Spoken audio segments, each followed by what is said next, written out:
পারবো না, তাই পেটে বুক মিলাই। ভাই কিন্তু মাজেদ ভাইকে এখনো পর্যন্ত বিস্তারিত আমি এখনো বলিনি, আর এখন হ্যালো বন্ধুরা, নিউ ব্লগে আপনাকে স্বাগতম। তো আমি আব্দুর রহমানের কাছে যাব।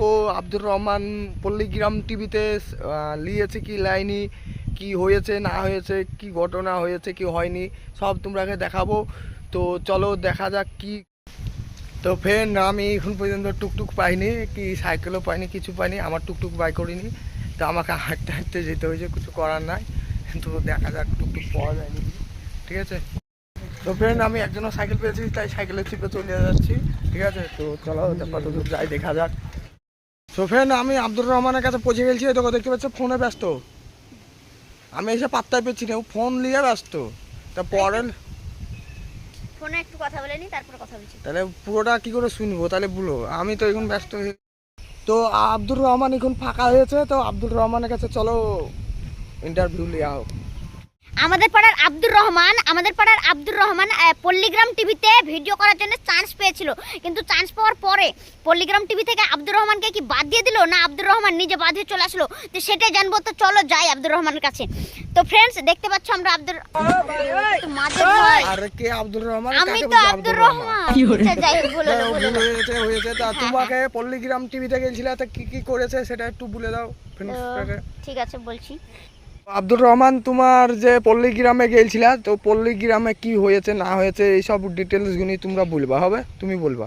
ঠিক আছে, আজকে আমি সব বলবো। পল্লীগ্রাম টিভির সঙ্গে আমার কি হয়েছে বিস্তারিত আজকে খুলে বলবো। প্রথম থেকে বলছি।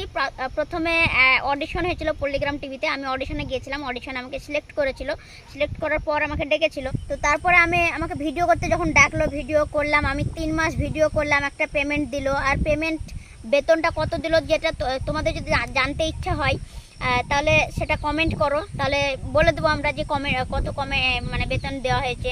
আর আমি বিস্তারিত সব কিছু বলে দেবো। আর বেতন দেওয়ার লেগে তাহলে বলবে না? না, বেতনটা আজকে বলছি না, বেতনটার জন্য কমেন্ট চাই।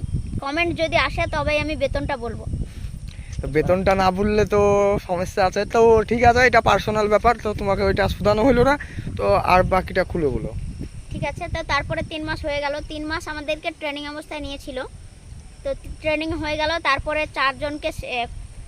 চারজনকে সিলেক্ট করলো পল্লীগ্রাম টিভিতে সিলেক্ট করার পর আমাদেরকে বাদ দিয়ে দিল।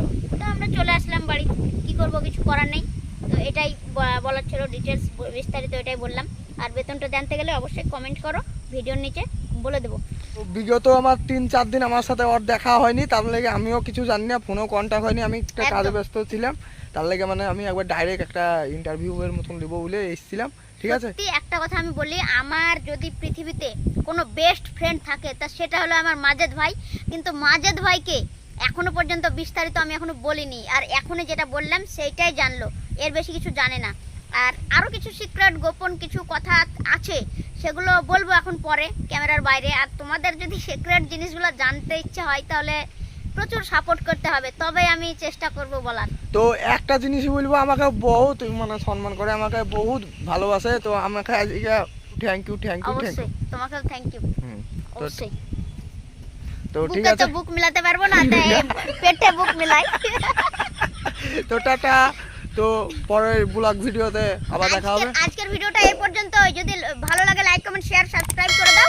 আর পরবর্তী ভিডিওতে আবার দেখা হবে। বাই।